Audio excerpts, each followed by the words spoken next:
Hello students, আমি Moumita ma'am. আশা করি তোমরা সকলেই খুব ভালো আছো। Welcome back to our channel. আজকে আমি তোমাদের 4th সেমিস্টার মেজর ইংলিশের পেপার 8 থেকে ইউনিট 2 শুরু করব। সেখান থেকে আমি তোমাদের গালিভারস ট্র্যাভেল এই নোভেলটা পড়াবো। এটা লিখেছে হচ্ছে জোনাথন সুইফট, ঠিক আছে। এটা একটা হচ্ছে কাল্পনিক কাহিনী, বাট এটা হচ্ছে মানে সত্যি ঘটনার উপরে বেস করে লেখা হয়েছে। চলো দেরি না করে শুরু করে দিই আজকের ক্লাসটা। দেখো, Gulliver's Travel is a famous adventure story written by Jonathan Swift. The main character is Lemuel Gulliver, a ship doctor. ঠিক আছে, Gulliver's Travel, এই গালিভার বলে যিনি আছেন ওনার পুরো নাম হচ্ছেন লেমুল গালিভার। উনি হচ্ছেন একজন সার্জন, একজন ডক্টর, যিনি বেসিক্যালি হচ্ছে জাহাজের ডক্টর। হ্যাঁ, মানে জাহাজে তিনি থাকেন, মানে নাবিক প্লাস তিনি doctor. He travels to strange and magical lands. The book has 4 parts, each about a different journey. তো গালিভারের ব্যাপারটা হচ্ছে তিনি ডিফারেন্ট জায়গাতে আর কি যান এবং সেখানে ডিফারেন্ট টাইপের সিচুয়েশন তিনি দেখেন, ফেস করেন এবং ডিফারেন্ট মানুষদের সঙ্গে তার আর কি দেখা হয়। ঠিক আছে, তো এই গল্পে মোট 4টা পার্ট আছে এবং 4টা পার্টে তার 4টা মিস্টেরিয়াস এবং স্ট্রেঞ্জ জায়গায় ট্রাভেলিংয়ের কথা কিন্তু মেনশন করা আছে।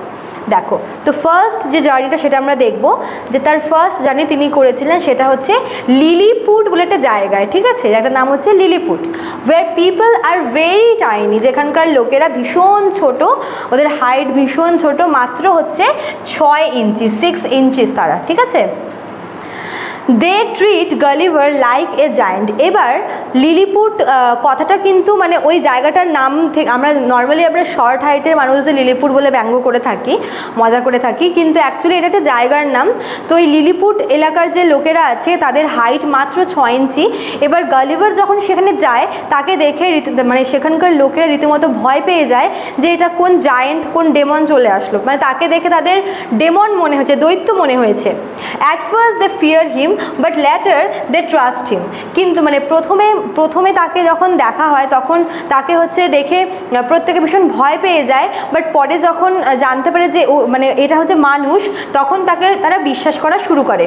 Gulliver helps them in a war but later they become angry with him and he leaves. Actually ব্যাপারটা হচ্ছে মানে গালিভারকে তারা বন্দি করে নেয়, মানে ওই 6 ইঞ্চির লোকেরা আবার গালিভারকে বন্দি করে রেখে তাকে হচ্ছে মানে জিজ্ঞেস করে যে তুমি কোথায় থাকতে বা কি তোমার পরিচয় কি।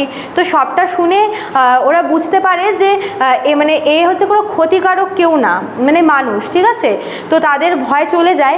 এবার তাদের অ্যাকচুয়ালি তাদের একটা নেইবার কান্ট্রির সঙ্গে তাদের যুদ্ধ চলছিল, মানে ওই লিলিপুট দেশের যে লোকেরা আছে তাদের পাশের একজন প্রতিবেশী দেশ আছে যাদের সঙ্গে তাদের শত্রুতা। তারা ভাবলো যে এই গালিভারকে যদি আমরা কাজে লাগাই যুদ্ধে তাহলে আমরা ইজিলি জিততে পারবো। তো তারা করলো কি, তারা গালিভারকে বলল যে তুমি আমাদেরকে যুদ্ধে হেল্প করো, তাহলে আমি তাহলে আমরা খুব হেল্পফুল হব।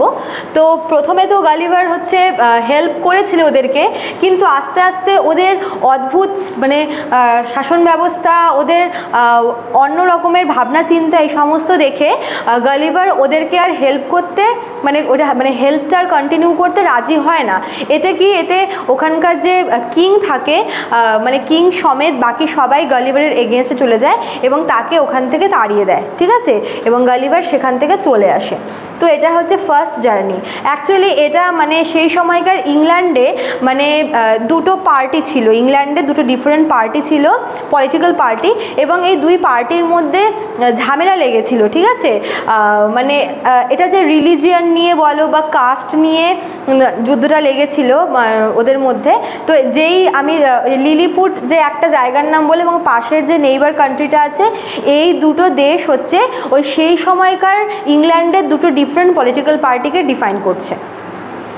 নেক্সট সেকেন্ড জার্নি যেটা করেছে সেটা হচ্ছে কি এটা কি নাম, ব্রবডিনাক বলে জায়গাতে। তো এই ব্রবডিনাক জায়গাটার হচ্ছে ল্যান্ড অফ জায়েন্টস, মানে সেখানে সবার হচ্ছে হাইট ভীষণ বড়। দেখো, লিলিপুটটা ছিল হচ্ছে সব মানে শর্ট হাইটের, আর এই ব্রবডিনাকে হচ্ছে সব মানে জায়েন্ট সাইজের লোকেরা কিন্তু সেখানে থাকে। Here Gulliver is very small. সেখানে গিয়ে গালিভারকে নিজেকে ভীষণ শর্ট মনে হয়, কারণ সেখানে সব দৈত্যরা থাকছে, তাদের তাদের হাইট যথেষ্ট লম্বা, ঠিক আছে। তো সেখানে গালিভার যখন যায় তো তার নিজেকে সেখানে ভীষণ মানে ভয় লাগে যে এত বড় বড় সব জায়ান্টদের মধ্যে আমি একটা ক্ষুদ্র একটা মানুষ। তো সেখানে একজন ফার্মার, একজন কৃষক তাকে দেখে, ঠিক আছে, finds him and shows him to others like a toy. এবং সেখানে ওই জায়ান্টদের দেশে মানে গালিভার একদম ছোট্ট ছিল, এবার ওই জায়ান্টদের দেশেরই একজন ফার্মার গালিভারকে খুঁজে পায় এবং ওকে হচ্ছে সবাইকে মানে প্রেজেন্ট করে টয় হিসেবে, খেলনা হিসেবে, মানে ওকে দিয়ে সবাই মজা করতো। আর মানে ফার্মারটা ওকে নিয়ে যায় আর সবাইকে ওকে দেখায় যে দেখো আমি একটা কীরকম খেলনা পেয়েছি, এত ছোট আবার হয় নাকি কোনো মানুষ, এরকম। কিন্তু ওখানকার যে কুইন থাকে সেই কুইনের কিন্তু আবার তাকে পছন্দ হয়ে যায়, মানে ওই মানে কথাগুলো হচ্ছে মানে এই যে এরকম কাউকে আর কি খুঁজে পেয়েছে ওই ফার্মারটাই, ব্যাপারটা একান ওকান হতে হতে রাজার মানে রানীর কাছে চলে যায় যে আর কি প্যালেসের যে কুইন, কিন্তু সেই প্যালেসের কুইনের আবার তাকে দেখে ভীষণ পছন্দ হয়ে যায় গালিভারকে দেখে, and keeps him in the palace. তো কুইনের গালিভারকে দেখে খুব পছন্দ হয়, ও বলে যে আমি হচ্ছে ওকে আমার প্যালেসে নিয়ে এসে রাখবো। তো গালিভারকে প্যালেসে নিয়ে আসা হয়, ঠিক আছে। গালিভার লার্নস, কিন্তু সেখানে থেকে গালিভার বুঝতে পারে যে how life feels when you are tiny and weak. সেখানে এত সব মানে হিউজ আকারের এরকম জায়েন্টদের সামনে নিজেকে ওর খুব টাইনি আর খুব শর্ট বলে মনে হয়, খুব উইক বলে মনে হয়। তো সে বুঝতে পারে যে মানে দুর্বল হয়ে থাকাটা হচ্ছে কতটা মানে যন্ত্রণার, বা মানে দুর্বল হলে পরে লাইফটা কতটা কষ্টকরভাবে যায় সে সেটা এখানে বুঝতে পারে। যে সব জায়েন্টদের মধ্যেও নিজেকে খুব অসহায় মনে হয় ওর নিজের উইকনেসের জন্য, ওর নিজের সাইজের জন্য বলতে পারো, ঠিক আছে। তারপরে সেখানে ও কী করে, ও হচ্ছে সেখানে থাকতে চায় না। তারপরে হচ্ছে একটা মানে ওই জায়েন্টের যে কুইন থাকে ও একটা মানে বার্ডকে ইনস্ট্রাকশন দেয় যে একে নিয়ে গিয়ে সমুদ্রে ফেলে দেয়। তারপর ওখান থেকে ওই বার্ডটা মানে বিশাল আকারের বার্ড, তো ও হচ্ছে গালিভারকে মুখে করে নিয়ে গিয়ে সমুদ্রের জলে ফেলে দেয়, সেখান থেকে গালিভার পালিয়ে বাঁচে, ঠিক আছে। থার্ড জার্নি গালিভার যেখানে যায় সেটা হচ্ছে ল্যাপুটা বলে একটা জায়গা। ল্যাপুটা হচ্ছে কেমন জায়গা, আ ফ্লোটিং আইল্যান্ড কি ভাসমান একটা দ্বীপ যেটা হচ্ছে আকাশে ভাসে, ঠিক আছে।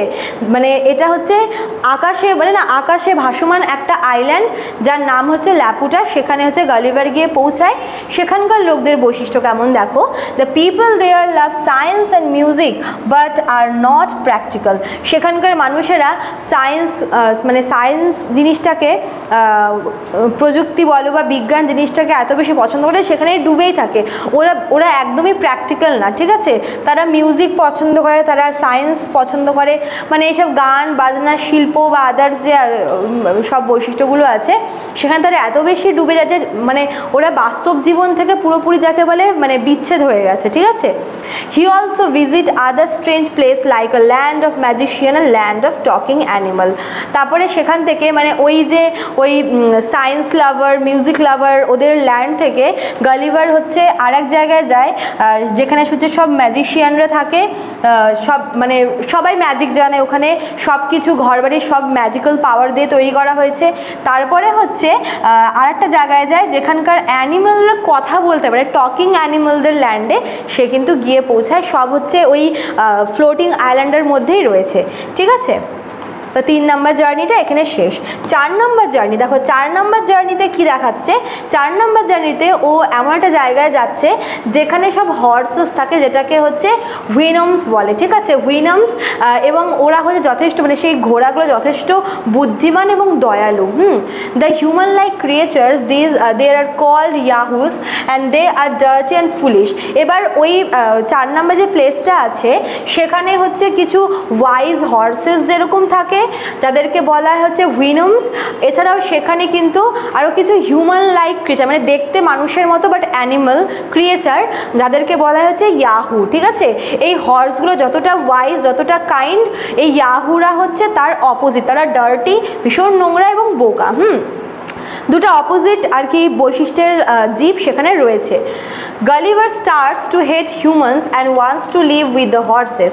সেখানে গিয়ে গালিভার বুঝতে পারে যে আসলে মানে মানুষের মধ্যে কতটা মানে কিছু কিছু মানুষের মধ্যে, বেশিরভাগ মানুষের মধ্যেই অমানবিকতা লুকিয়ে আছে এবং তারা দেখতে মানুষের মতো হলেও কিন্তু তাদের মনের দিক থেকে তারা ভীষণ নোংরা। ঠিক আছে, এটা হচ্ছে সেই সব মানুষদেরকে ডিফাইন করছে যারা দেখতে মানুষের মতো, যারা মানুষ বলে নিজেদের পরিচয় দেয় বাট মনের দিক থেকে তারা ভীষণ নোংরা এবং ভীষণ যাকে বলে ছোটো লোক টাইপের। ঠিক আছে, তো ওদেরকে দেখে, ওই ইয়াহুসদের দেখে গালিভারের মনে হয় যে এদের সাথে থাকার থেকে ওই হর্সদের সঙ্গে থাকা অনেক ভালো, যারা হয়তো animal but they are wise and kind as well. ঠিক আছে, but they ask him to leave and so he returns home. তো সে ওই হর্সগুলোকে গিয়ে বলে যে আমি আর হিউম্যানদের সঙ্গে মানে হিউম্যান সমাজে, মানব সমাজে আমি থাকতে চাচ্ছি না, আমি তোমাদের সঙ্গে থাকতে চাই। কিন্তু ওই হর্সগুলো ভীষণ বুদ্ধিমান ছিল, তারা বললো যে তোমার এখানে থাকাটা ঠিক দেখাবে না, কারণ মানুষদের সাথে অ্যানিমেলদের অনেক ডিফারেন্স আছে, তুমি এখানে মানাতে পারবে না। তো তাকে হচ্ছে চলে যেতে বলে, তো ও হচ্ছে সেই ল্যান্ড থেকে চলে যায়। ঠিক আছে, ওয়েন গালিভার কামস ব্যাক, তো এই চারটা দেশ ভ্রমণ করার পর গালিভার যখন ফিরে আসে, he is not the same, সে আর আগের গালিভার থাকে না। He feels that people are selfish and foolish like the Yahoos. তো সে বুঝতে পারে যে ওই ইয়াহু যে জাতিটাকে সে দেখলো তাদের মতোই কিন্তু মানে মানুষেরা হচ্ছে কি সেলফিশ হয় কিছু কিছু মানুষের এবং ফুলিশও হয়। She prefers to stay away from others, এবং সে ফিরে আসার পর সে ঠিক করে যে এই সমস্ত ভয়ঙ্কর মানুষদের সাথে, সমস্ত সেলফিশ মানুষদের সঙ্গে থাকার চাইতে আমি একা থাকবো, এটাই ভালো। তো এটাই ছিল তোমাদের গল্পটা। দেখো এখানে এটা কিন্তু ট্র্যাভেলিংয়ের কোনো গল্প না, হয়তো এখানে তোমাদের এক্সাম্পল দিচ্ছে যে ট্র্যাভেলিংয়ের, কিন্তু এটা অ্যাকচুয়ালি মানুষের যে অহংকার, পলিটিক্স বলো বা সোসাইটি, সমাজকে ফান করেছে, মজা করে ব্যঙ্গ করে লেখা হয়েছে। প্রত্যেকটা জার্নির, এই 4খানা জার্নির কিন্তু আলাদা আলাদা বৈশিষ্ট্য আছে, যেখানে মানুষের গর্ব, মানুষের বোকামি, মানুষের অহংকার, আমাদের সমাজে যা যা হচ্ছে এই সমস্ত কিছুকে ভীষণভাবে আর কি স্যাটরিক্যাল টোনে প্রেজেন্ট করার চেষ্টা করা হয়েছে। Swift uses Gulliver's adventure to show the good and bad side of human nature in a clever way. তো এই গালিভারের যে জার্নিটা, তার থ্রুতে জোনাথন সুইফট চেষ্টা করেছে মানুষের চরিত্রের এই ভালো এবং খারাপ দিকগুলোকে ভীষণ ফানি ওয়েতে কিন্তু রিয়ালিস্টিক ওয়েতে মানুষের কাছে রিপ্রেজেন্ট করা। ঠিক আছে, তো এটাই ছিল গালিভার্স ট্র্যাভেলের মেইন আর কি বিষয়বস্তুটা। দেখো সে দুটো নাম্বার আছে, দুটো নাম্বার হচ্ছে আমাদের সেন্টারের হেল্পলাইন নাম্বার। যারা ভাবছো আমাদের কাছে অনলাইনে পড়বে তারা যে কোনো একটি নাম্বারে আমাদের সঙ্গে যোগাযোগ করে নিতে পারো। চলো আজকে এতটুকুই থাকলো, দেখা হচ্ছে নেক্সট ক্লাসে। Thank you.